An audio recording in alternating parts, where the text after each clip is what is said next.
metode time cost trade-off atau TCTO. Nah, dengan saya ambilkan materi ini dari salah satu tugas akhir mahasiswa kita, yaitu Mbak Hani Ulkia, angkatan 2014. Marilah dengan harapan semoga perkuliahan ini mendapatkan kemudahan, kelancaran dari Allah SWT. Perkuliahan ini kita buka, kita awali dengan melafalkan basmalah. Bismillahirrahmanirrahim. Sebelum saya masuk ke materi ini, perlu saya sampaikan bahwa materi ini adalah merupakan kelanjutan dari materi yang pernah kita pelajari, yaitu metode nilai hasil atau unvalue method. Kita tahu bahwa dengan menggunakan metode nilai hasil yang kegunaan utamanya itu adalah untuk merencanakan dan sekaligus mengendalikan proyek konstruksi dari aspek biaya dan waktu. Ya, nah, kemudian dari hasil evaluasi kita, dari hasil tinjauan kita, misalnya pada minggu ke-12, ya, ini kemudian nanti kita tindak lanjuti dengan ini, dengan metode TCTO atau yang lebih kita kenal bahasa umumnya itu adalah project crashing atau percepatan proyek.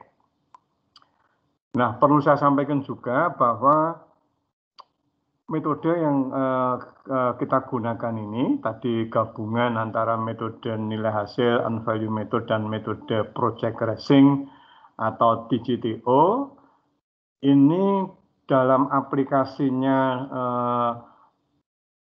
di lapangan untuk proyek ini bisa kita gunakan untuk pada 3 tahapan. Tahapan yang pertama itu adalah tahapan sebelum proyek ini dimulai. Jadi kontraktor yang telah memenangkan tender, kemudian akan melaksanakan pekerjaannya, kontraktor bisa melakukan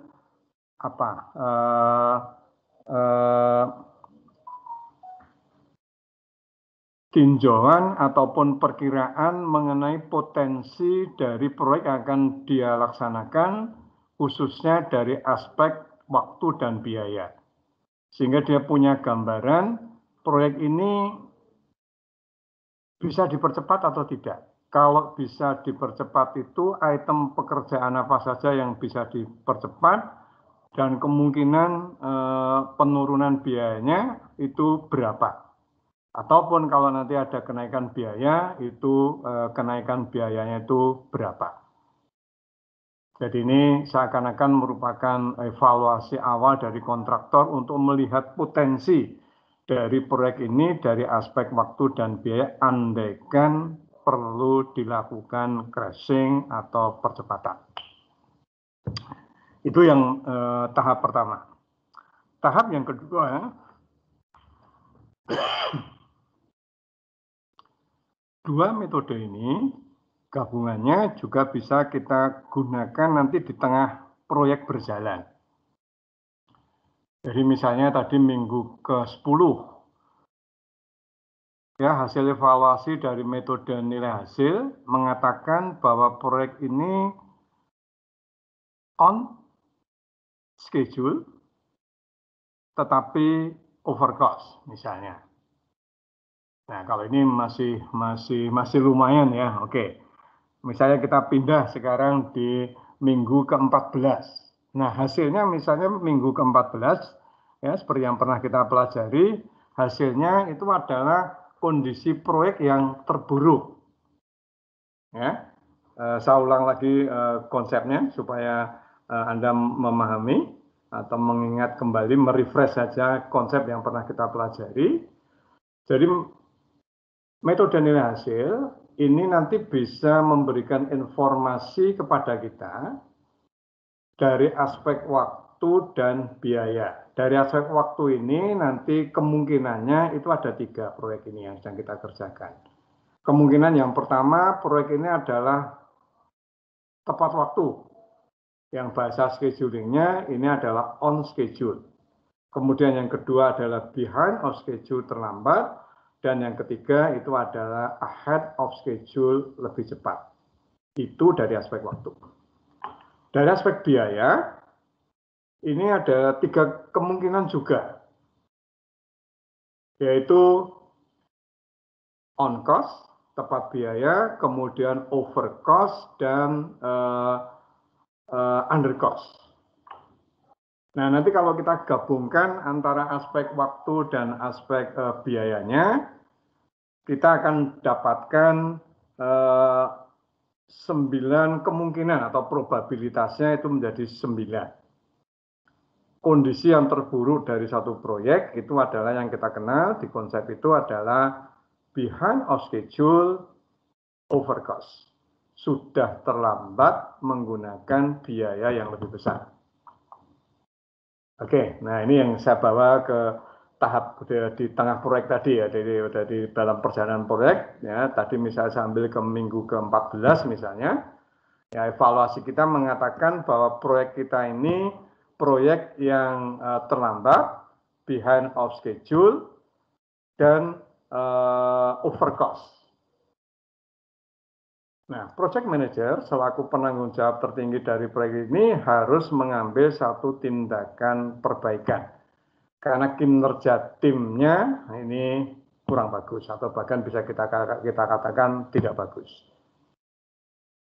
Tindakan perbaikan atau koreksinya apa? Yaitu harus mengembalikan proyek ini pada aspek waktunya itu harus kembali on the track yang kita kenal dengan on schedule, dan dari sisi biaya harus memberikan satu gambaran profit yang menguntungkan, yaitu under cost.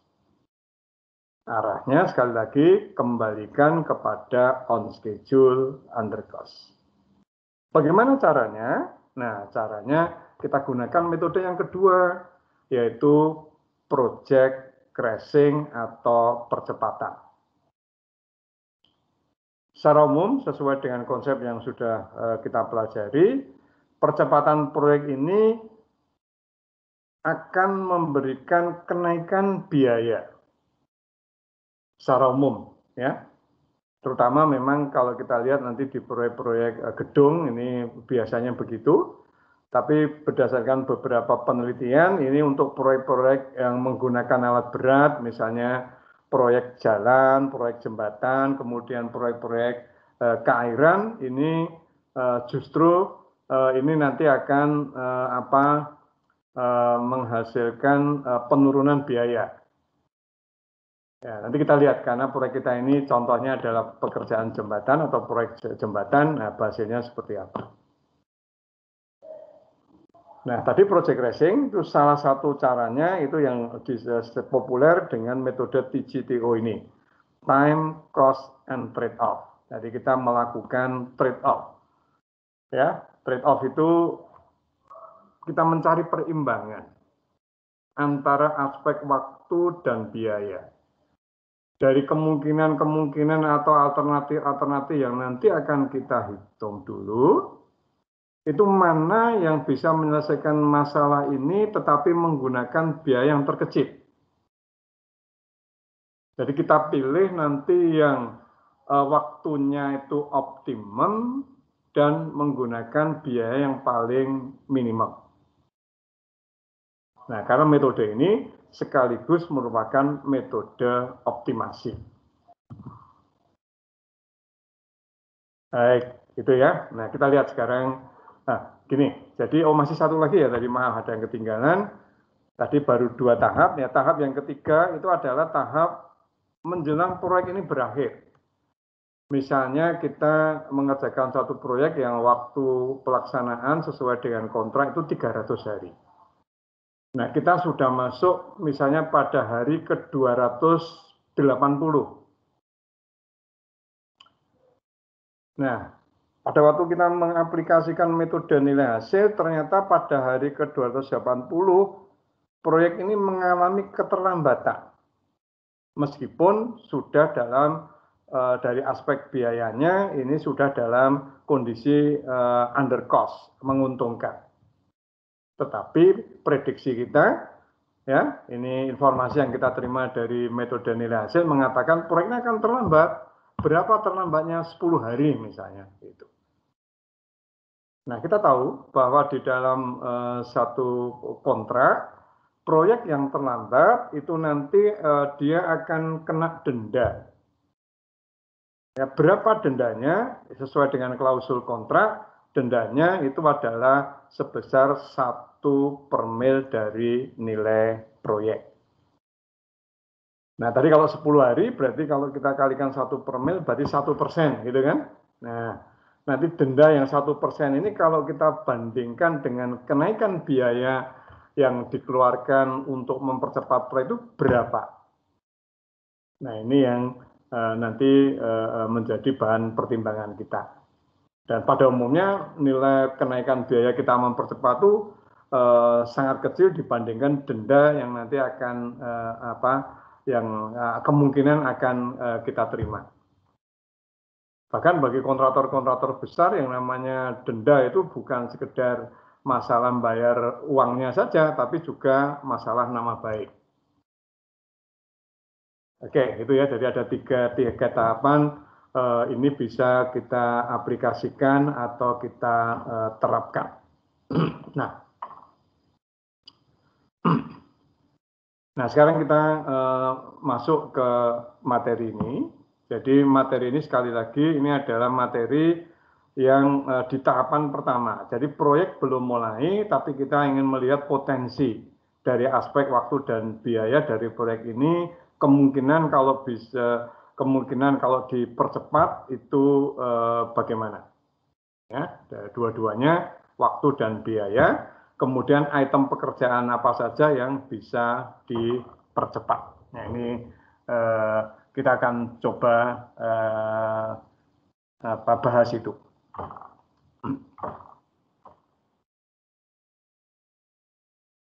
Ini susunannya tidak perlu ya, kita yang pokok-pokoknya saja, pendahuluan juga tidak perlu.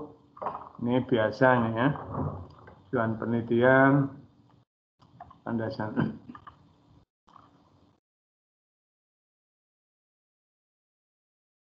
Nah, ini latar belakang tadi sudah saya jelaskan ya.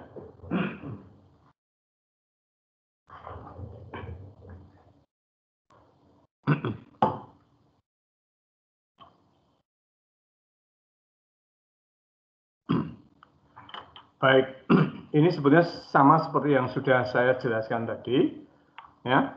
Jadi proyek ya pada waktu kita evaluasi dari aspek waktu dan biaya, ini ada kemungkinan untung rugi dari aspek terutama ya, kalau untung rugi kan dari aspek biayanya.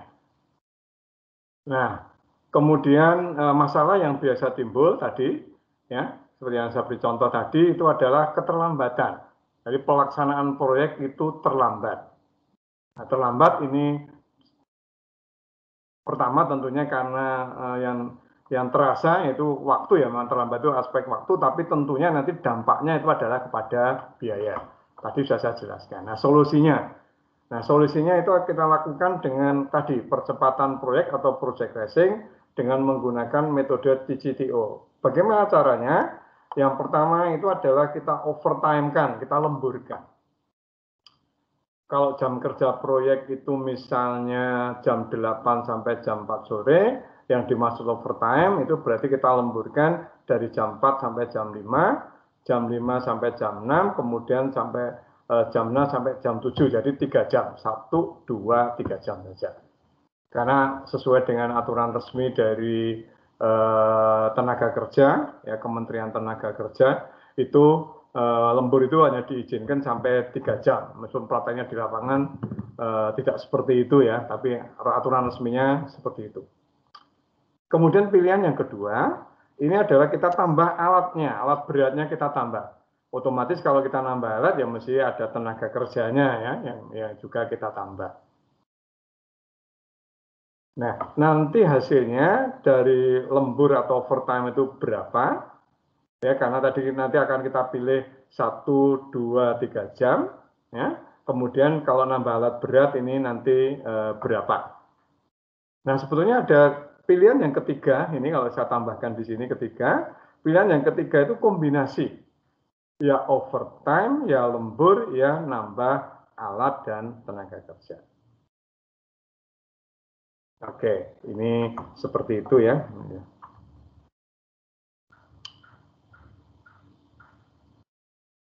Oke, sama ini tidak usah saya ulang, prinsipnya sama. Oh, ini metode penelitiannya, tidak usah ya, lewat aja nanti yang penting hasil-hasil pokoknya. Nah, proyek ini disamarkan ya, nilai proyeknya sekitar 59 M ya, secara total ya, tapi nanti yang kita bahas kan mungkin hanya pekerjaan struktur yang kira-kira nanti sekitar totalnya hanya 48, sekian M ya. Ini totalnya ada pekerjaan yang lain-lain tidak usah ya, kita yang struktur saja 48 M sekian. Nah, langkah yang pertama sesuai dengan konsep yang kita pelajari di metode project racing itu adalah kita membuat network planning, ya, atau yang lebih spesifik kita menggunakan aerodiagram, kita menggunakan bantuan kalau lebih cepat lagi ya Anda gunakan bantuan program MS Project. Nah, misalnya dari MS Project itu hasilnya tadi proyek kita ini ya tentunya dari work breakdown structure-nya, dari uraian pekerjaannya atau item pekerjaannya yang sekian, misalnya katakan ada berapa kalau 15 ini kira-kira misalnya katakan ada 95 item pekerjaan. Nah, ternyata yang masuk dalam lintasan kritis itu ada 14 item kegiatan kritisnya atau kegiatannya atau activity-nya.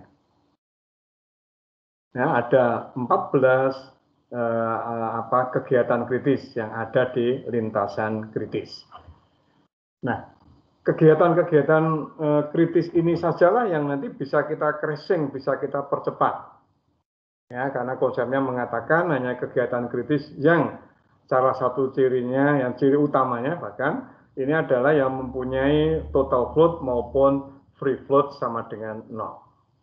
Dengan yang non kritis itu adalah kegiatan-kegiatan yang mereka memiliki free float dan total float tidak atau bukan 0. Bisa 3, bisa 5, bisa 8 dan seterusnya. Oke, jadi hanya 14 ini. Nanti sebagai contoh perhitungan kita ambil yang nomor 3 ini, yaitu beton K250 atau sekitar F-Jaksen 20 MPa. Oke, ini aja nanti kita ambil. Nah, ini tadi ya sudah saya jelaskan. Nanti yang kita crashing itu ada dengan menambah tenaga kerja, menambah jam kerja atau lembur. Nanti nambahnya 1 jam, 2 jam, 3 jam. Kemudian, nah, yang dimaksud dengan penambahan alat berat dengan durasi percepatan yang berdasarkan terhadap waktu lembur, itu maksudnya adalah yang setara dengan jam lemburnya ini. Ya, nanti kita tambah alat berat, misalnya tadi nambah 1 jam itu dari katakan misalnya, nanti kita lihat saya tidak hafal angka-angkanya ya. Jadi misalnya ini proyeknya ini misalnya 200 hari, lembur 1 jam itu bisa mempercepat katakan 5 hari misalnya, jadi menjadi 195. Nah, untuk bisa mempercepat selama 5 hari, berapa tambahan alat beratnya? Kalau nanti yang 2 jam bisa mempercepat berapa? Misalnya 8 hari. Kalau nambah alat berat, berapa tambahan biayanya? Demikian yang 3 jam bisa mempercepat menjadi 12 hari, sehingga dari 200 dikurangi 12 itu 190 hari pelaksanaan. Berapa biayanya? Jadi nanti dari nambah jam kerja atau lembur ini ada 3 pilihan. Dari menambah alat berat ini kita juga punya 3 pilihan. Jadi dari 6 pilihan atau 6 opsi ini tadi atau alternatif ini kita pilih mana yang membutuhkan biaya yang paling kecil. Karena tadi konsepnya mengatakan kita pilih dari waktunya yang optimum tapi biayanya yang paling minimum.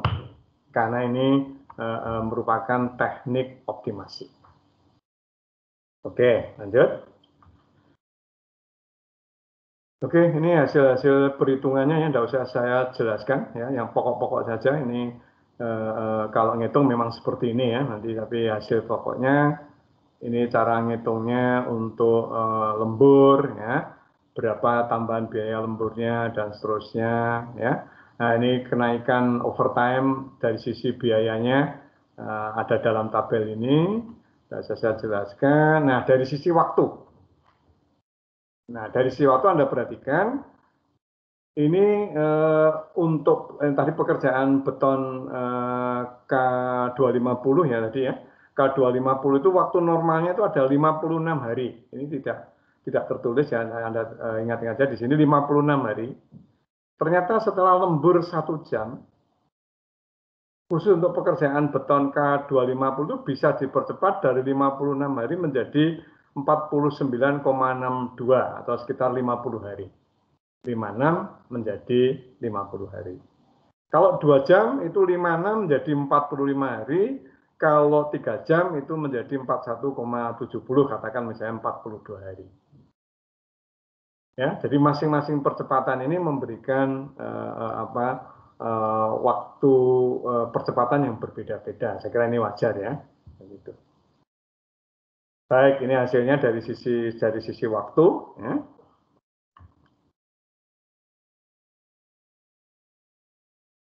Oke, ini hasilnya. Saya langsung ke hasil pokoknya saja.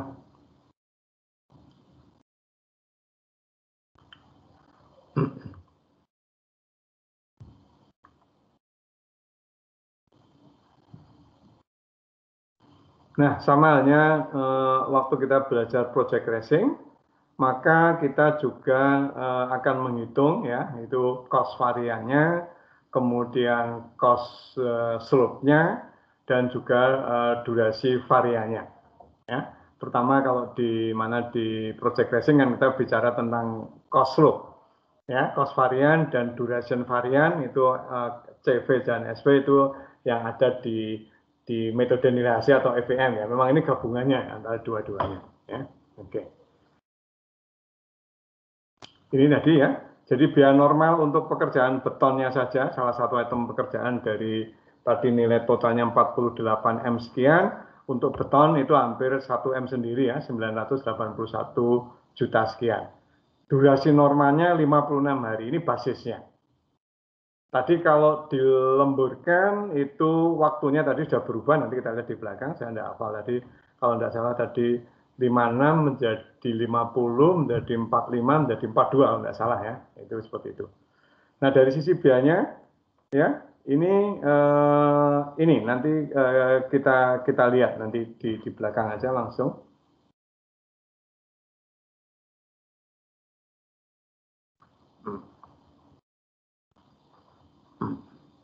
Oke.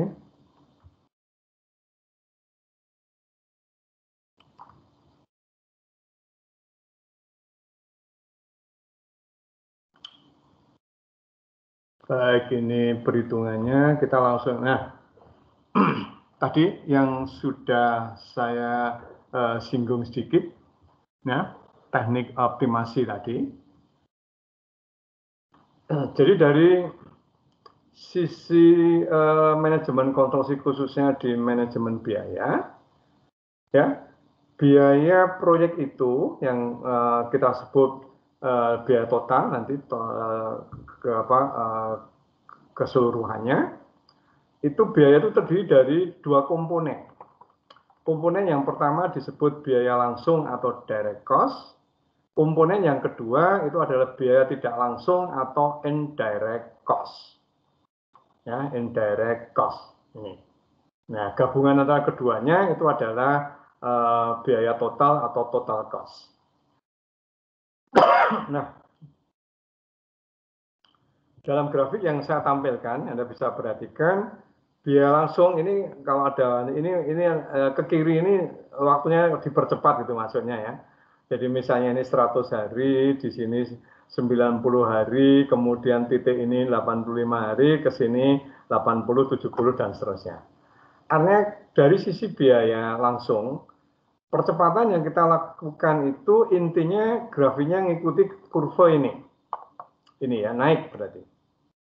Tetapi dari biaya tidak langsung ini turun mempercepat itu, ya. Nah, nanti interaksi antara biaya langsung dan biaya tidak langsung kita dapatkan biaya total. Secara umum biaya total ini memang awalnya itu turun, sampai dengan percepatan tertentu. Kalau nanti percepatan kita tambah lagi waktunya kita percepat, justru nanti biayanya akan naik. Sehingga titik terendah ini, ya. Ini akan menghasilkan durasi yang optimum ke bawah, ya, karena ini bawah ini kurun waktunya, ya, waktu yang dibutuhkan, ini menghasilkan durasi optimum, tetapi dari aspek biaya, dia akan menghasilkan biaya yang minimum. Ini salah ya ini ya, ini mestinya biaya minimum.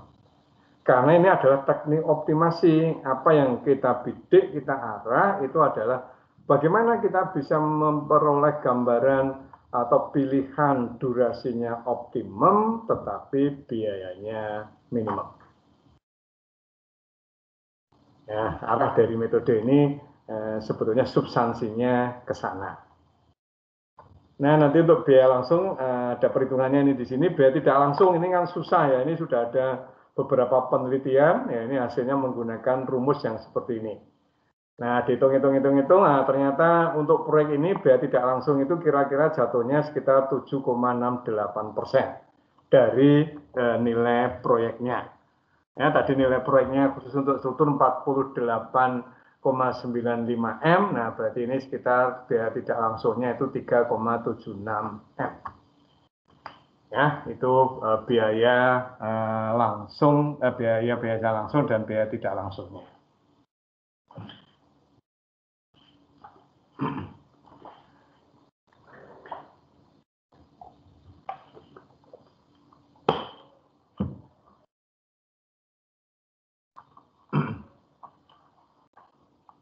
Baik, kita lanjutkan. Oke, ini perhitungan biaya langsung ya tadi, biaya total dikurangi biaya tidak langsung dan seterusnya ya. Kita lihat hasil akhirnya, hasil rekapnya saja. Ini sama total biaya. Nah, ini hasilnya. Oh, ini masih biaya totalnya ya, belum sebentar. Oh ya, ini sudah. Jadi tadi dari total biaya normal tadi, ya, waktu normalnya 56 hari, biaya normalnya 48,95 M tadi. Setelah kita tracing selama 1 jam, ya, ternyata waktunya tadi turun menjadi sekitar 50 hari, dan biayanya malah turun menjadi 48,19 M ini di bawah ini. Kalau 2 jam, tadi seingat saya waktunya turun menjadi 45 hari, biayanya turun menjadi 47,725 M. Yang 3 jam itu tadi sekitar 42 hari, ya dari 56, biayanya turun menjadi 47,437. Ini kalau kita lemburkan. Ya. Nah, grafiknya seperti ini, kalau kita tampilkan dalam bentuk grafik. Ya, nanti ini grafik 1 jam, nanti yang 2 jam tampilkan juga, yang 3 jam tampilkan juga. Nah, prinsipnya seperti itu dan kira-kira hasilnya juga mendekati. Nah, sekarang kalau tadi ya pilihan yang kedua, kalau kemudian sekarang kita tambah alat beratnya dan otomatis dengan tenaga kerjanya. Jadi tidak kita lemburkan. Ya. Tadi kalau kita lembur itu waktunya kan ini. Ya, lembur 1 jam dari 56 turun menjadi 49, sekian. 2 jam dari 56 bisa turun menjadi 45, sekian. 3 jam dari 56 hari menjadi 41,7 hari. Nah, ini yang kemudian kalau tidak dilemburkan tapi ditambah dengan alat berat. Jadi berapa tambahan alat beratnya supaya bisa melakukan crashing sampai 49,62 hari?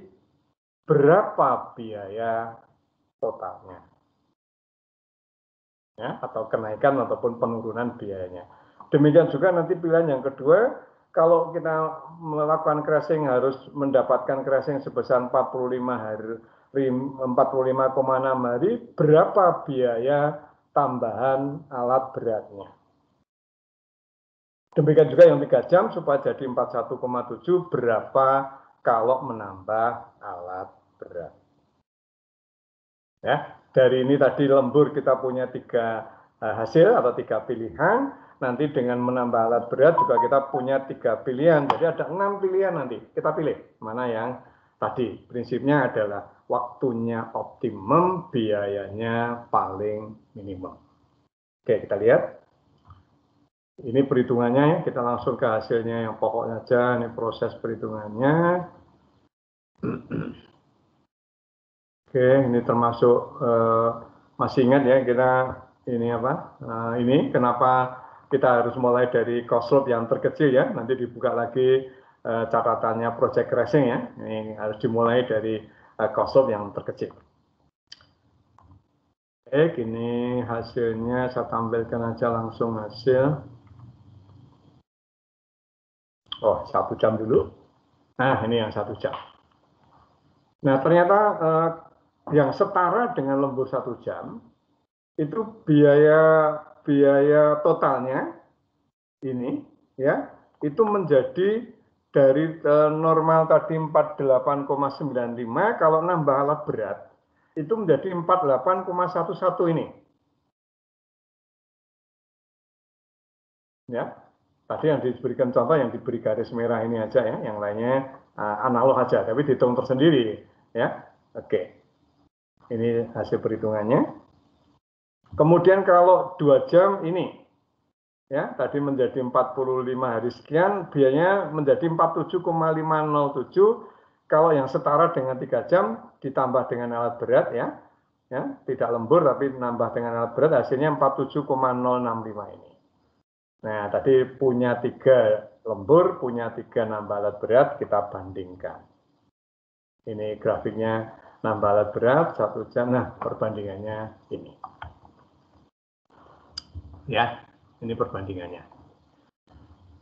Nah, kalau kita lihat di grafik ini jelas, nah, ternyata ini normalnya tadi sekian hari, 285, nanti total waktunya, kalau lembur 1 jam dilemburkan itu mengikuti grafik yang biru ini, kalau nambah alat berat mengikuti grafik yang merah ini.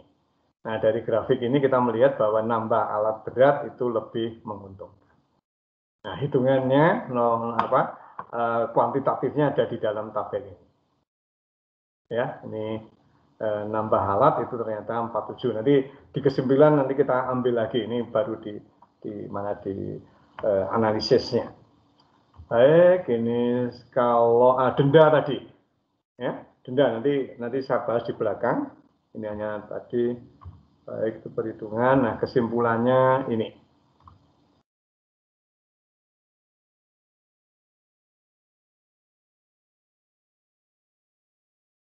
Oke. Nah, dari apa yang sudah dihitung, kalau kemudian kita simpulkan tadi, proyek yang biaya normalnya itu adalah 48,951 miliar ini, dengan durasi normalnya itu 285 hari. Kalau kemudian proyek ini kita percepat dengan menambah jam kerja atau lembur, kalau nambahnya 1 jam, waktunya itu dari tadi ya,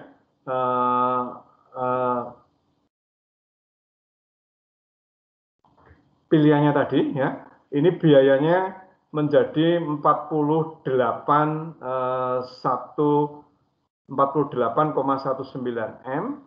Kalau ditambah dengan jam lembur 2 jam menjadi 47,725, kalau 3 jam 47,437. Kalau gambarannya berarti ini turun ya. Memang untuk proyek-proyek yang menggunakan alat berat itu memang ada kemungkinan turun. Kok bisa turun, Pak? Nah, ini memang butuh penjelasan tersendiri ya. Mungkin di kesempatan lain nanti saya jelaskan. Untuk sementara ini diterima dulu ya hasil penelitian ini. Nah, kemudian yang kedua tadi, pilihannya menambah alat berat juga ada 3 hasil atau 3 alternatif. Ya, untuk yang setara dengan nambah jam lembur, ini ternyata nambah alat berat, ini 48190, ini 110, berarti lebih murah atau lebih rendah. Yang ini 4725, ini 507 juga lebih murah, termasuk yang setara dengan 3 jam, hasilnya adalah 46,05. Yang mampu ini menurunkan tadi dari 285 menjadi 142. Nah, dengan demikian pilihannya tentunya kita pilih tadi. Konsepnya mengatakan pilihlah yang durasinya itu optimum, tetapi biayanya paling rendah atau paling minimum. Nah, hasilnya adalah ini. Jadi menambah alat berat itu ternyata lebih murah, lebih efisien dibandingkan dengan menambah jam lembur. Oke, nah ini ya hasil dari evaluasinya itu adalah seperti itu. Tadi saya tambah sedikit karena tadi ada penjelasan di sini juga ada ini denda. Tadi di konsep depan sudah saya jelaskan bahwa proyek itu dalam klausul kontraknya di sana disebutkan bahwa proyek kalau mengalami keterlambatan, maka kontraktor yang mengerjakan itu akan kena denda. Besarnya itu adalah 1 per mil setiap hari. Nah, kalau kita coba aplikasikan di sini, ya. Nah, misalnya sekarang tadi, waktu penyelesaian proyek ini kan 280 hari sesuai dengan kontrak. Katakan sekarang kita berdiri pada hari ke-270. Nah, pada hari ke-270 ini kita lakukan evaluasi dengan metode EVM. Katakan hasil akhirnya itu adalah behind of schedule, terlambat, dan under cost. Memang dari sisi waktu dia terlambat, tapi dari sisi biaya dia menguntungkan. Masih untung. Nah, artinya supaya proyek ini tidak terlambat, kita masih punya waktu 15 hari. Misalnya dari hasil hitungan tadi, untuk menyelesaikan proyek itu butuh waktu 25 hari. Dihitung dari hari ke-270. Berarti nanti 270 tambah 25 kan menjadi berapa? 295, padahal waktunya 285 hari kontraknya, berarti perkiraannya proyek ini akan terlambat sebesar 10 hari atau selama 10 hari. Berapa dendanya? Ya 10 kali 1 per mil, 1%. Berapa nilai proyeknya? Ya katakan misalnya ini 50 miliar ini, seperti 48,951 biar gampang, saya bulatkan jadi 50 miliar. Berapa 1% dari 50 M itu? Berapa? 1% dari 50 M. dapat kalau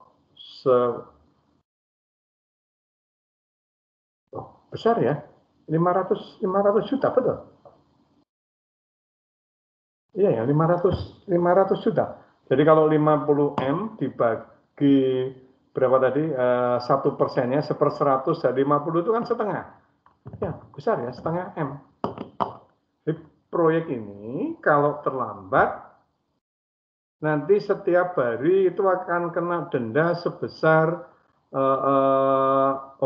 maaf ya, totalnya kalau ini tadi ya. Jadi kalau tadi kan dendanya kan 1 hari itu 1 per mil. Kalau terlambatnya 10 hari berarti 1%. Nah, 1% kali 50 betul 500 M. Atau kalau perharinya berarti dibagi 10, 50 juta.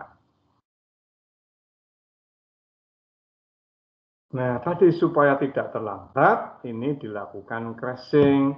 Nah, berapa biaya yang dikeluarkan untuk melakukan percepatan? Yang kita pilih nanti dari 6 pilihan atau 6 opsi ini, 6 ini. Kita pilih mana yang kemudian, kalau ini kebetulan turun ya, kalau kemudian secara umum tadi naik, berapa biayanya? Oh, misalnya kenaikan biayanya untuk biaya percepatan karena terlambat itu misalnya 150 juta misalnya. Dendanya 500 juta, masih lebih kecil. Ya. Apakah itu kemudian menyebabkan kontraktor rugi? Tidak.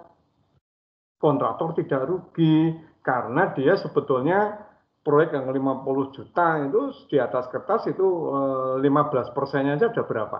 Kalau 10% 5 juta berarti 15%-nya itu sudah 7,5 M ya. 10% dari 50 itu 5 M, berarti kalau 15% 7,5 M. Itu sudah di atas kertas dikantongi kontraktor. Jadi kalau dia nargetkan 7,5 M itu untungnya, ternyata dia hanya mengeluarkan 0,5 tadi ya, kalau jutanya saya balik jadi 0,5 atau 150 juta tadi. Jadi tambahan biaya yang dikeluarkan untuk percepatan itu relatif kecil dibandingkan dengan keuntungan yang sudah diperoleh oleh kontraktor. Bagi kontraktor besar ya tadi saya sebutkan seperti Utama Karya, kemudian Waskita Karya Pembangunan Perumahan, uang 150 M ini tidak 150 juta itu tidak ada artinya. Karena kalau dia betul-betul terlambat, nama baiknya yang dia akan terkena. Oke, itu ya gambaran dari penerapan tadi gabungan antara metode nilai hasil dengan metode metode project tracing yang kemudian kita rangkum itu menjadi metode DGTO. Itu adalah seperti yang sudah saya jelaskan ini. Baik, saya kira itu yang bisa saya sampaikan hari ini. Dan sebelum saya akhiri, saya mengucapkan terima kasih atas kehadiran, atas partisipasi Anda pada perkuliahan ini. Dan alhamdulillah perkuliahan ini juga berjalan dengan lancar. Sudah barang tentu ini adalah karena kemurahan, karena pertolongan dari Allah SWT. Untuk itu, sebagai ungkapan rasa syukur kita kepada Allah SWT, pertemuan atau perkuliahan ini kita tutup, kita akhiri dengan melafalkan hamdalah. Alhamdulillahirabbil alamin. Assalamualaikum warahmatullahi wabarakatuh.